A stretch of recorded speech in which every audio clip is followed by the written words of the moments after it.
What's going on, my broskiis? My name is Toadskii, back again, here to bring you guys yet another One Piece Treasure Cruise video. And we had the little icons that were data mined yesterday, and we were waiting for the data download to arrive, but we have the official announcement here of the Treasure Sugo-Fest for the upcoming treasure map versus Sanji from Film Red.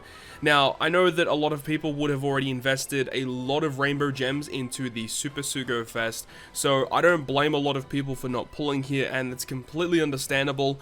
Personally, I'm going to be doing a couple of multis, but I'm not going to be going super deep on a banner like this, considering of the Super Sugo-Fest and the nature of that. But we'll go through everything in this banner in terms of what is going to be available and what characters we can see are rate boosted right now. So, as we can see, there are 3 brand new treasure map rare recruits. None of them are Sugo-Fest exclusives, which I know many people out there would be very happy about. But we've got Zoro, Frankie, and Jinbe. Now, this is part 1 of the Sugo-Fest, and it's going to be debuting August 12th. So, we should expect the announcement of this to be coming out very soon, so definitely look forward to that. But yeah, that's part 1. Part 2 of the Sugo-Fest is the day after, on the 13th, and then part 3 is on the 14th.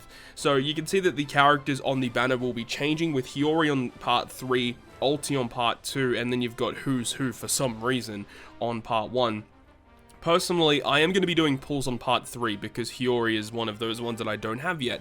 But you see Blackbeard is going to be here, the treasure map Blackbeard, who is a really good unit, but you know, if you pull dupes of him, you can use it for the super tandem ability, which is pretty nice. We'll go through the steps first before we talk about the units themselves, give thoughts and opinions on them. So the Sugo-Fest, you can see here that the first one is discounted to 30 rainbow gems. You've got the Legendal Rate Boost, the infamous step on the second, and then a guaranteed new character on the third. So guaranteed new character means you're guaranteed to get either Jinbe, Frankie, or Zoro on the third multi. Now, from the way that the banner is structured, it looks like Zoro is the highest booster, Frankie is the middle booster, and then Jinbe is the lowest booster, just for a heads up.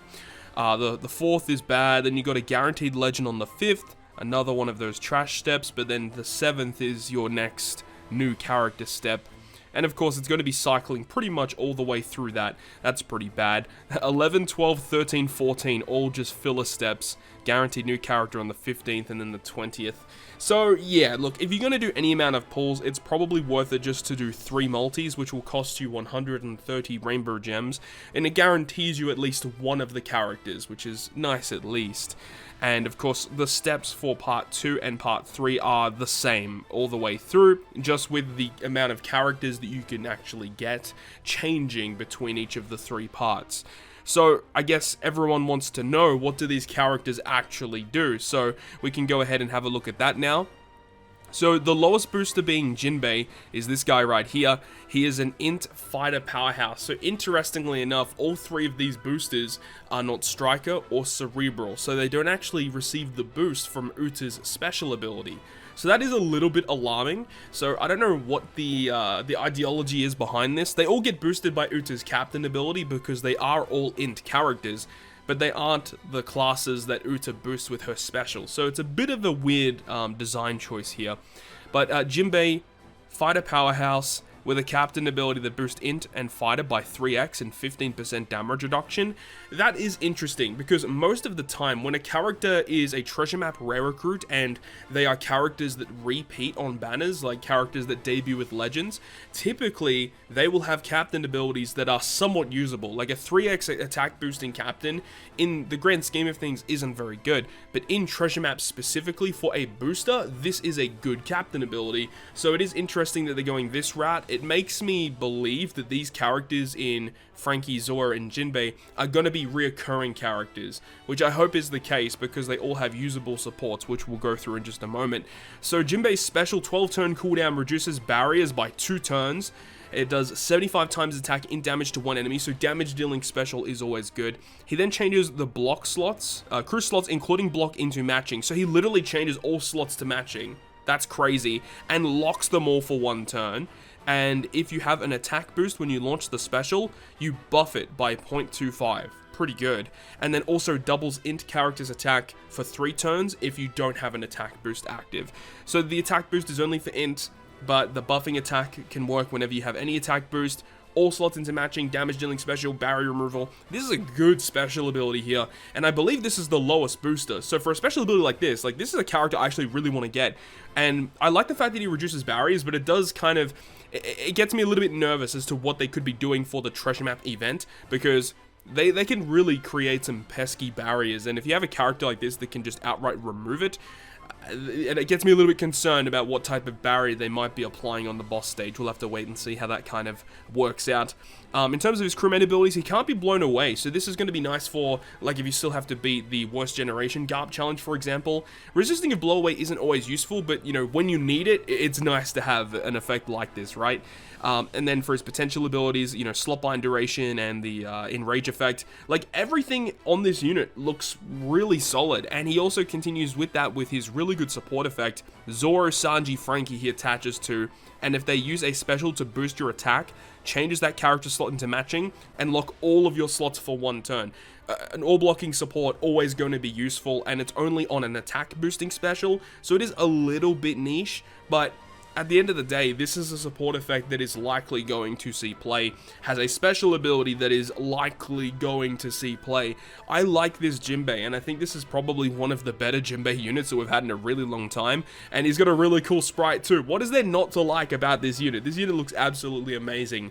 Would love to get this guy. Moving on to the second unit is Frankie, which we believe is the middle point booster. So Frankie himself is an int powerhouse shooter, and his captain ability boosts int and shooter by 3x and does 5 times his attack and int damage to all enemies at the end of the turn. So hopefully there's no resilience, because when you have a look at his special, he also removes resilience, so I guess there is going to be resilience.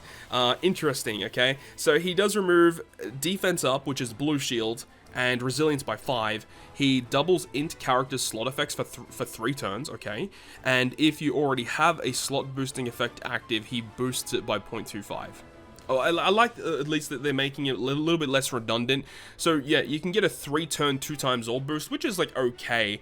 But if you're like on a huge burst turn and you need like the utility that he provides, but you don't want his trash orb boost, you can have another orb boost and then just use his special to use the utility effect and then also buff whatever orb boost you have. I like that they do stuff like that. So special ability isn't as exciting as what Jinbe's was, but it's still a special that I can definitely see in some cases being used. And then in terms of his potential, or for his crewmate abilities, he makes all type slots matching for himself, which is interesting, and base attack and HP for the crew plus 75. He has barrier penetration, which you always have to respect. It's a very, very useful mechanic, and he also has enrage once again. And his support effect only attaches to Zoro, Sanji, and Jinbe, and if they use a damage dealing special, reduces enemies' resilience by 2 turns. This is not super useful. There's not a lot of cases where you need to outright remove resilience just by 2 turns. Typically, you have to remove it by, you know, 5, maybe 6 if it's on a Kizuna. And, you know, a lot of the times you can use end of turn damage or poison or other mechanics to get around it. Even like Luffy Crew's final tap can get around it. So, yeah, the resilience removing support. There are a group of resilience removing supports in the game, and there haven't been too many cases where I've needed to use them at the moment, so I don't know how useful this is really going to be in the grand scheme of things. So definitely a little bit less hype than Jinbe, but the special abilities still somewhat may see play. But yeah, definitely less exciting. And then we move on to the highest booster on the banner, which is going to be Zoro. If you get this guy, he's the highest booster. You should be very, very excited about that. Makes it a lot easier for your treasure map runs. So Zoro is an int / a free spirit. So interestingly, he is not a powerhouse unit or a fighter unit like what the previous 2 units were. So he doesn't actually work with the Legend Ulti, which is what we kind of thought was going to be the case. Because so far, Legend Ulti hasn't really had a place. Hiyori's really good for the Toki event, but like so far, Ulti really hasn't had a place for anything. So I don't know what they're planning to have that unit be good for. Maybe there is a boss in this treasure map where that ulti is going to be good. But Zoro himself, captain ability will give you -1 cooldown at the start of the quest. He also provides a 3 times attack boost to int and slasher, and a 1.2 health boost to those units as well. So again, like not the best captain ability in the grand scheme of things, but for treasure map, not bad. And then 12 turn cooldown, reduces cooldown by 1 for the whole team, reduces enemies HP by 10%, so damage dealing special is always good. He also reduces threshold by 5 turns, and he reduces the paralysis and chain lock by 5 turns, and you get a 3.25 chain lock for 3 turns. I like it. I think this guy's pretty good. Good utility, damage dealing special, cooldown reduction, and I assume he resists special reverse? He does, okay, yeah, this guy's really good. And like 3.25 chain lock, that's perfectly acceptable in today's day and age. It's fine. And then he also gives you a base attack boost as well with his crewmate effect. He also has slot bind reduction. He has a critical hit. Okay, and his support effect is to Sanji, Frankie, and Jinbe. And if the crew is given a decreased chain multiplier growth rate from the enemy, he removes it? Does he remove it? No, he just changes the slot into matching. And then you get a 2-turn 2.5 chain lock. So he doesn't remove the chain reduction, but he gives you a chain lock for 2 turns. Interesting. This can definitely still see play. 2.5 is a bit of a weak chain lock. I definitely would have preferred it if it was at least 2.75. Like even with like Clash Jinbe that came out when the One Piece Day event came out. There was that stage 4 event where they had the chain attack down effect, but your chain had to be between 2.5, or it had to be above 2.5, but below 4 times. But if you have a 2.5 chain lock, it actually doesn't give you the attack down removal. Like you have to be above a 2.5 chain lock. So in that one instance, it was really bad to have a 2.5 chain lock with that support effect, and they actually do give you a chain reduction in that content too. So 2.5 chain locks, I wish it was a little bit higher than that, but despite that, this can definitely still see play if you just need to get around like 1 turn of that chain reduction and you have some type of effect that can just get around it like this. It's okay. But, you know, the effect is good. You like good utility, and as we said, get around special reverse is kind of interesting. I definitely like Jinbe the most, though. As an overall unit with support special in mind, Jinbe seemed to be the most exciting for me, personally. But that's the Sugo-Fest. Pretty typical Treasure Map Sugo-Fest. Nothing really out of the ordinary. We don't know all of the boost units yet, except for the ones that are on the banner artwork right now. Personally, I'm pulling on part 3, hopefully getting some boosters, hopefully getting Legend Hiyori, but other than that, there's not really much else to go off of right now. And then we can see on Extra Island that there is the challenge treasure map, which does confirm that Sanji is the treasure map unit. Now, we don't have his full abilities yet, but we can see his special ability. So Sanji's special will reduce attack down by 5 turns, and then he also completely removes all poison, so you can get around poison slots if that's the case.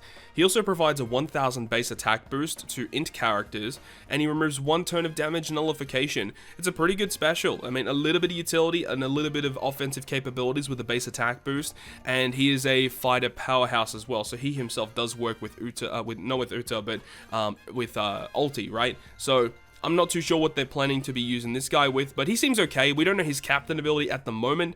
We only know his base captain that you get at the start. Of course, when you limit break Sanji, his abilities will be upgraded, so he's probably going to go up to maybe a 4 times captain, 3.75, probably in that range. But so far, and he doesn't have a good support either, it's just a stat boosting one. But that's all we have for Sanji right now. But with all that being said, that is all of the information that we currently have within the data download, and of course the Blitz battle is going to be starting up very, very soon, over 24 hours now, just from the recording of this video, so definitely stay tuned for that. We will definitely be live streaming that, so stay tuned. But that's going to wrap it up for me. Thank you so much for watching. If you guys enjoyed it, make sure to go ahead and leave a like, and if you want to stay up to date with all the content that I post, including more One Piece Treasure Cruise content, make sure to hit the subscribe button down below.